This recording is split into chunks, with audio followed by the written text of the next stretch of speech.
15 August म्हणजेच आपला राष्ट्रीय सण आणि आज झेंडावंदनासाठी आम्ही निघालो होतो लायब्ररीमध्ये जाण्यासाठी.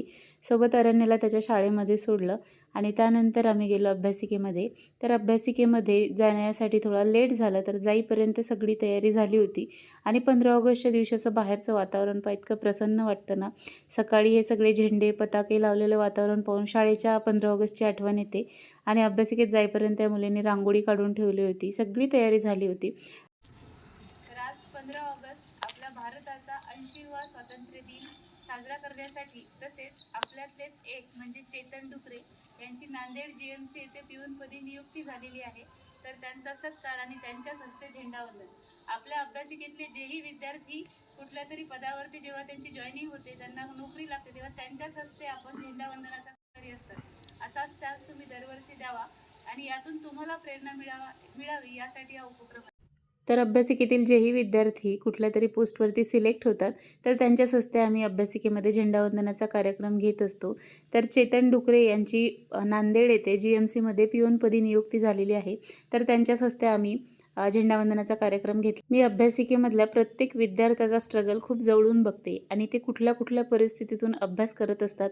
कधी कुणाकडे फी द्यायला पैसे नसतात, कधी कुणाकडे पुस्तक आणण्यासाठी पैसे नसतात, कुणाला कुठलं काय टेन्शन असतं, ते बरेच विद्यार्थी शेअर करतात आणि त्यांच्या ज्या काही समस्या आहेत त्या थोड्याफार प्रमाणात का होईना सोडवण्याचा आम्ही प्रयत्न करत असतो.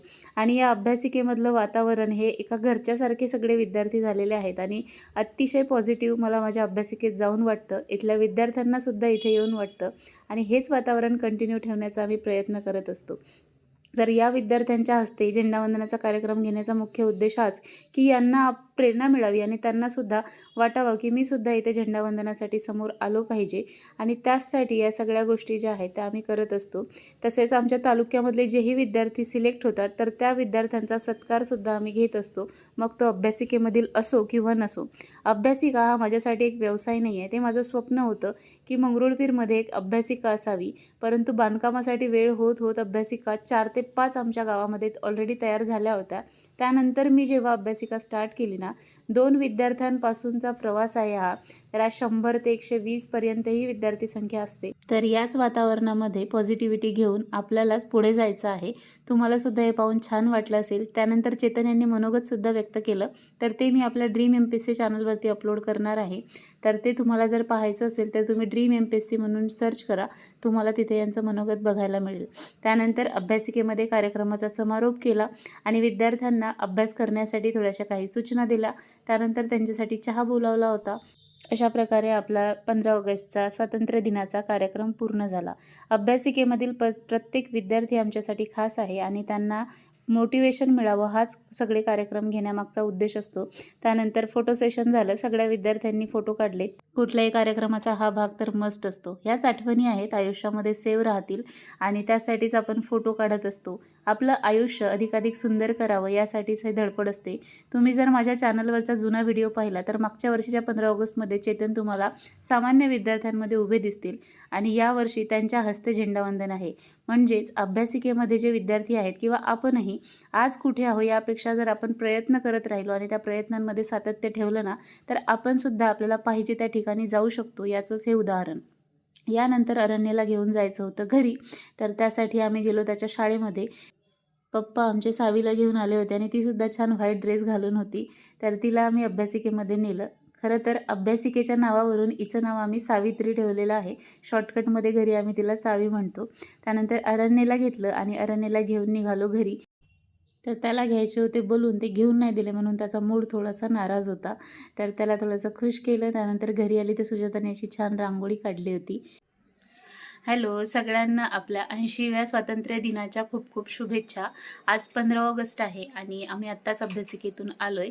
अभ्यासिकेमध्ये स्वातंत्र्य दिन साजरा झाला, खूप छान पद्धतीने साजरा झाला आणि आजच्या दिवसात मला काही वेगळीच ऊर्जा जाणवते. आणि 26 जानेवारी आणि 15 ऑगस्ट हे 2 माझे खूप आवडीचे सण आहेत, ज्या दिवशी आपल्याला खूप पॉझिटिव्ह वाटत असतं. तर आम्ही आत्ता साजरा करून आलो. आता दिवसभराचं बाकीचं सगळे कामं बाकी आहेत. अरण्य पण आला शाळेतून, त्याचंही शाळेमध्ये झालं ना स्वातंत्र्य दिन. हो. आता दिवसभराचं जे काही रुटीन असेल ते मी तुमच्यासोबत पुढे ब्लॉगमध्ये शेअर करेलच. So thank you so much. Bye. आपल्याला जे ठरवलेले टार्गेट आहेत ते समोर असले ना की अभ्यास करायला सोपं जातं. आणि आज मी कुठलेही टार्गेट ठरवले नव्हते, कारण कालचे काही टार्गेट माझे बाकी होते. संध्याकाळच्या वेळात उद्याची सकाळची म्हणजे आज सकाळची तयारी करण्यामध्ये भरपूर वेळ गेला. अरण्याचा ड्रेस प्रेस करून ठेवणे, अभ्यासिकेमध्ये झेंडावंदनासाठी लागणारं सगळं सामान नेऊन ठेवणे, यामध्ये माझा भरपूर वेळ गेला होता संध्याकाळचा. आणि त्यामुळेच मग माझा संध्याकाळी पाहिजे तसा अभ्यास झाला नव्हता. आणि सावीने परत जागरण केलं होतं 12-12:30पर्यंत, त्यामुळे परत सकाळी उठायला उशीर झाला होता. तर असं काही ना काही चालू असतंच आपल्या आयुष्यामध्ये. आणि आपण गृहिणी म्हटल्यावर काही गोष्टी अजिबात टाळता येत नाहीत, त्या तर कराव्याच लागतात. आणि या मुलांना घेऊन करायचं म्हणजे बऱ्याचशा अडचणी असतात, पण ट्राय करायचं. छोटे छोटे स्लॉट्स काढण्याचा प्रयत्न करा. जे काही शॉर्टकट वापरता येतील ते वापरण्याचा प्रयत्न करा. दिवसाची एनर्जी जी आहे ना ती आपल्याला जितकी वापरता येईल तितकी वापरा. तुमचा एक बेस्ट टाईम ठरवा, ज्या टाईम स्लॉटमध्ये तुमचा चांगला अभ्यास होतो. मग तो सकाळचा असू शकतो, संध्याकाळचा असू शकतो.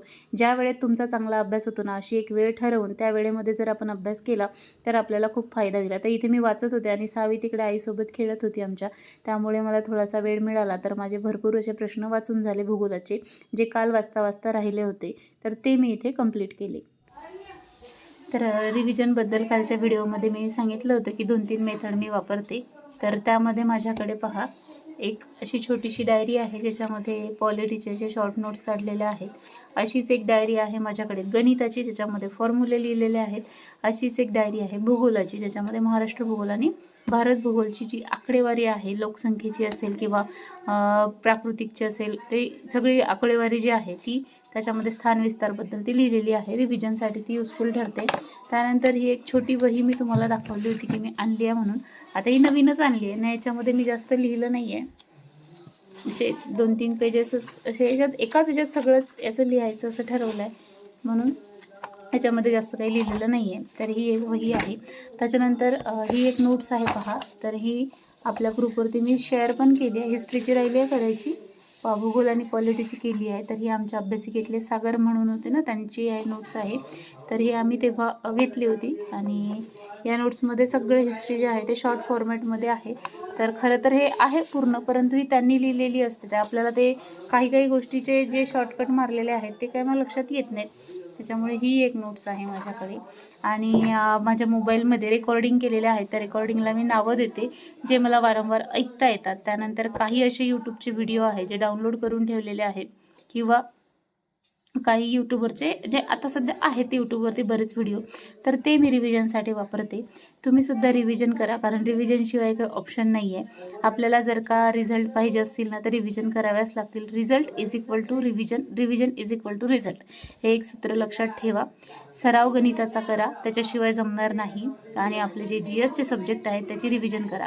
आता आज अभ्यासिकेमध्ये स्वातंत्र्य दिनाचा कार्यक्रम झाला, त्यामुळे बराचसा वेळ तिकडे गेला. तिकडून आल्यानंतर घरची कामं तर काय सुटणार नाहीच आहेत, ती करायला लागली. आता घरात पहा, तुम्हाला व्हिडिओमध्ये पण आवाज येत असेल, तर इतकी बडबड असते किंवा गाणे चालू असतात, TV चालू असतो. आणि प्रत्येकच वेळी आपण प्रत्येकाला बंद करा असं नाही म्हणू शकत, पण आता याही परिस्थितीत आपल्याला करावं लागतं. मग या अशा वेळेत आपण गणित वगैरे असा सब्जेक्ट घ्यायचा जिथे आपल्याला जास्त डिस्टर्ब होणार नाही. कारण शेवटी कसं आहे, लढाई आपली आहे, कोणीही मदतीला इथे येणार नाही आहे. त्याच्यामुळे आपल्यालाच ती करावी लागेल आणि आपल्यालाच त्या सगळ्या गोष्टी ज्या आहेत त्या हँडल कराव्या लागतील, सॉर्ट आऊट कराव्या लागतील. सो आता मी माझा अभ्यास कंटिन्यू करते. हा ब्लॉग इथेच थांबवते, खूप मोठा होईल म्हणून, आणि मोबाईलसुद्धा आता स्विच ऑफ होईल. तर इथेच थांबवते. भेटूया पुढच्या ब्लॉगमध्ये. हा ब्लॉग तुम्हाला कसा वाटला मला कमेंट करून नक्की सांगा. So thank you so much. भेटूया पुढच्या व्हिडिओमध्ये. तोपर्यंत मस्त अभ्यास करा, टॉपिकला पकडून करा, टेन्शन घेऊ नका. तुमच्या रिव्हिजनही होणार आहे, तुमचा अभ्याससुद्धा होणार आहे. सो या सगळ्या गोष्टी तुम्ही हँडल करू शकता, म्हणूनच तुम्ही इथपर्यंत आलेले आहात. फॉर्म भरलेला आहे, तर आता मागे हटू नका. जशी परिस्थिती असेल ना तसा अभ्यास करा. So thank you. भेटूया पुढच्या ब्लॉगमध्ये.